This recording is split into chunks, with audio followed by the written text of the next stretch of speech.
साहेब, राष्ट्रवादी काँग्रेस पार्टीमार्फत 3 जिल्हा परिषद आणि 5 पंचायत समितीच्या एका निवडून आणल्या आहेत आणि भरघोस मताने या निवडणुकीला उमेदवारांच्या बद्दल या यशाबद्दल आपलं काय म्हणणं? कोल्हापूर जिल्हा परिषद व चंदगड पंचायत समितीची निवडणूक आज रोजी ह्या निवडणुकीचा निकाल लागला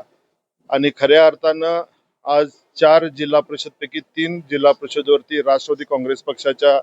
उमेदवारांनी इथं झेंडा फडकवला आणि पंचायत समितीच्या उमेदवारांनी 5 ठिकाणी आपलं घवघवीत यश मिळवलेलं आहे। त्या निमित्तानं मी एवढंच सांगू इच्छितो की चंदगड विधानसभा मतदारसंघामध्ये आम्ही 9 जागा लढवल्या होत्या आणि त्या 9 पैकी गडिंग्लज मधल्या 3, चंदगड मधल्या 3 आणि आजऱ्यातली 1 अशा 7 जागेवरती आदरणीय अजितदादांना ह्या सर्व यशाचं श्रेय जातं आणि हीच खरी श्रद्धांजली दादांच्या या पक्षाच्या सर्व कार्यकर्त्यांनी अजितदादांसाठी हा विजय मिळवून दिली म्हटलं तर ते काही चुकीचं होणार नाही आणि त्याबद्दल मी चंदगड विधानसभा मतदारसंघातल्या सर्व मतदार बंधू भगिनींचं मी मनापासून आभार मानतो की त्यांनी आमचे नेते दिवंगत राज्याचे उपमुख्यमंत्री आदरणीय अजितदादांना हा विजय संपादन करून ही खऱ्या अर्थानं श्रद्धांजली वाहिलेली आहे। साहेब, योगायोगाने जिल्हा परिषदेचं अध्यक्षपद यावर्षी सर्वसाधारण महिलेसाठी राखीव आहे। आपल्याकडे आता 3 महिला सदस्य निवडून आलेले आहेत। जिल्हा परिषदेच्या अध्यक्षपदासाठी आपले काय प्रयत्न आहेत? जिल्ह्यामध्ये आणि राज्यामध्ये महायुतीचं सरकार आहे आणि या जिल्ह्याचे नेते आदरणीय नामदार हसन मुश्रीफ साहेब, नामदार चंद्रकांत दादा पाटील आणि या विभागाचे पालकमंत्री नामदार प्रकाश आंबेडकर साहेब, यामध्ये सर्वजण बसून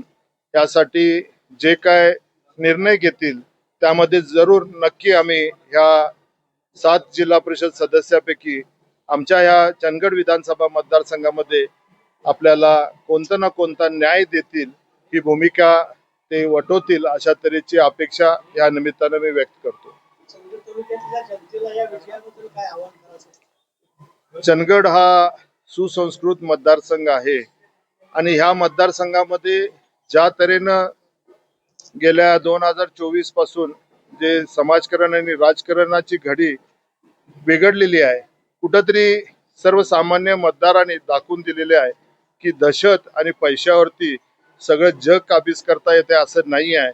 सर्वसामान्य उमेदवारांना सुद्धा या तालुक्यातल्या जनतेनं न्याय दिलेला आहे आणि काम करणाऱ्यांच्या पाठीशी ठामपणे उभं राहण्याच्या दृष्टिकोनातून मला वाटते ह्या वेळेची जे काय निकाल लागलेले आहेत ते या सर्व मतदारांनी दाखवून दिलेले आहेत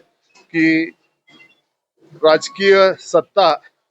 किंवा सत्तेची गुर्मी आणि पैशाची मस्ती ही फार काळ टिकत नाही। सर्वसामान्य जनता याचा योग्य बिमोड करतो। हाच या निवडणुकीच्या यशामध्ये आणि ह्या निवडणुकीच्या निकालातून ज्यांनी कोणी तो समज घ्यायचा आहे तो घेणं मला वाटते उचित होईल आणि हा मतदारसंघ जो शांतप्रिय आहे आणि विकासाच्या माध्यमातून विकासाच्या दृष्टिकोनातून त्यांनी इथून पुढे सर्वांनी ह्या निवडून आलेल्या सदस्यांना विश्वासात घेऊन त्यांनी लोकप्रतिनिधींनी सुद्धा कार्य करावं अशा तऱ्हेच्या अपेक्षा ह्या निमित्तानं व्यक्त करतो।